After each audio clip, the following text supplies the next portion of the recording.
Samantala, ilang pamilya na nakatira sa coastal area sa Isabela agad na inilikas dahil sa banta ng storm surge dulot ng Bagyong Paulo. Bilang ng evacuee sa probinsya, posibleng tumaas pa ayon sa mga otoridad. Si April Racho na Radyo Pilipinas tugigaraw sa sentro ng balita.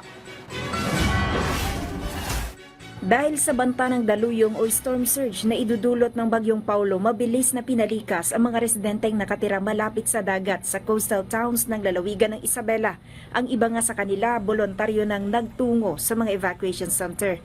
Lumalabas kasi sa abiso ng Pag-asa na posibleng umabot sa 2 hanggang 3 metro ang taas ng alon o kasing taas ng isang palapag ng bahay. Umabot na sa 284 na pamilya o 762 na individual mula sa 3 lalawigan sa Region 2 ang inilikas.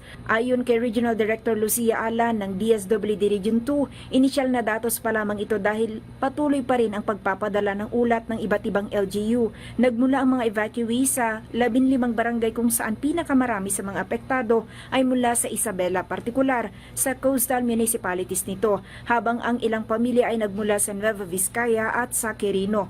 Ayon kay RD Alan, bago pang pagpasok ng bagyo, kanila nang sinigurong sapat ang supply sa mga LGU. Samantala, nakahanda na ang 68 katao ng Isabela Provincial Disaster Risk Reduction and Management Council upang tutukan ang magiging epekto ng bagyo. Ang composite team ay binubuo ng mga tauhan mula sa iba't ibang ahensya at unit na ang pangunahing tungkulin ay magsagawa ng clearing operations sakaling magkaroon ng landslide o iba pang balakid sa mga kalsada at komunidad, maging ng pagbaha.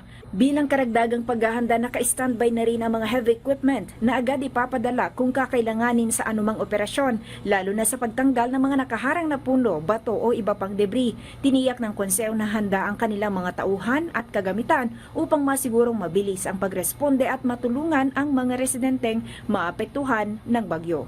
Mula sa Tuguegarao para sa Integrated State Media, April Racho ng Radyo Pilipinas, Radyo Publiko.